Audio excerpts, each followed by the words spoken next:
हाथ जोड़कर अनंत लोग खड़े हैं, जिनका स्वरूप अद्भुत अगम अथाह है। वह सब तुम्हारी ही शोभा है, सब में तुम ही हो। विशेष में सदुमा कहते हैं, राम कृष्ण आदि अवतारों में जो आत्मा थी वही तुम्हारे लिए में भी है। उनके और तुम्हारे वास्तविक स्वरूप में कोई भेद नहीं। शरीर, इंद्रिय, मन, बुद्धि, अहंकार आदि के पार अपने आत्म स्वरूप को पहचानो। सकल कबीरा बोले वीरा, अज्जू हो होशियारा, कहे कबीर गुरु सिकली, दर्पण हरदम करो पुकारा। शब्दार्थ: वीरा भाई, सिकली शान चढ़ाने चढ़ाने एवं लोहा आदि का मंच कर जंग रहित करने की क्रिया। भवार्थ: हे सकल जीवात्माओं, तुम्हारा सुख स्वरूप का भाई कबीर तुम्हें उपदेश कर रहा है कि आज भी तो होशियार हो जाओ। कबीर साहब कहते हैं, जो अपने मन अंतस की गंदगी को छुड़ाकर दर्पण की तरह हो गए, ऐसे गुरु संतों को हर श्वास में पुकारते रहो, अर्थात हर श्वास में उनके शरणापन बने रहो। विशेष में सदगुरु माँ कहते हैं, शिष्यत्व में जीव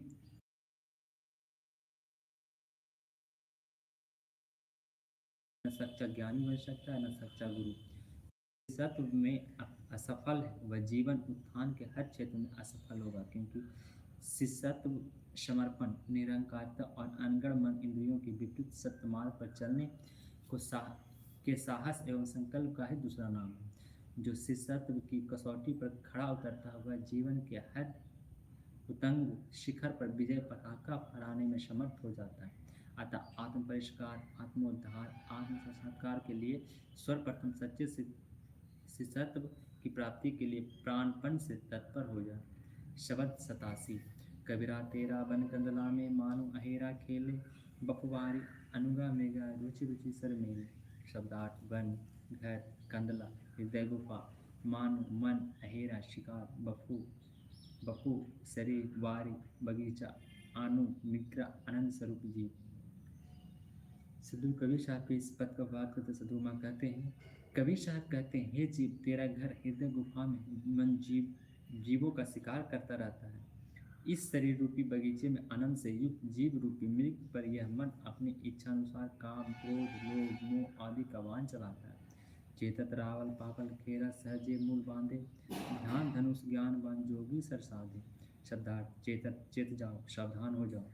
रावल राजा, चेतन जीव, पावल प्राप्त कर, खेड़ा गांव, मनुष्य का शरीर, मूल कारण शरीर, मूल बंध वासना। भगवान सदगुरु कबीर साहब के इस पर प्रभाव करते सदगुरु माँ कहते हैं, हे जीवात्मन, मन शरीर को पाल ली, अब चेत जाओ और आवागमन के हेतु वासनाओं को सहज ही बांध लो, तथा मूल बंध के द्वारा मूल को बांध लो। ध्यान रूपी धनुष पर ज्ञान रूपी बाण चढ़ाकर योगी लक्ष्य को प्राप्त कर लेते हैं। विशेष में सदगुरु माँ कहते हैं, मूल बंध में गुदा मार्ग को संकोच करके ऊपर की ओर आकर्षित किया जाता है। इससे जीवन ऊर्जा का वासनाओं में क्षरण न होकर उधर गमन होता है और ऊर्जा को चक्र वेदन का सहस्त्रार की ओर बढ़ने में सहयोग मिलता है। ऊर्जा का उदरगमन बिंदु ध्यान से सहज संभव है।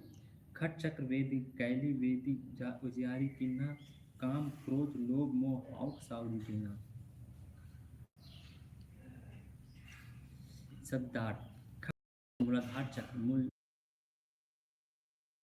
के छह अंगुल से पेड़ु स्थान, मणिपूरक चक्र, नाभि स्थान, अनाहत चक्र, हृदय स्थान, विशुद्ध चक्र, कंठ स्थान, आज्ञा चक्र, कुटी स्थान, कौल, कर्म, वेदी, वेद डालना, इससे पार चले जाना, आँख खदेड़ देना, सौज जानवर। बाबा सदगुरु कबीर साहब इस बात का बात करते सुरमा कहते हैं, ध्यान अरूढ़ साधक षट चक्र एवं अष्टकमल को वेद कर आत्म प्रदेश में जा पहुँचता है। फलतः अपने जीवन को ज्ञान प्रकाश से उजियारा कर लेता है और अपने भीतर से काम, क्रोध, लोभ, मोह आदि जानवरों को खदेड़ देता है।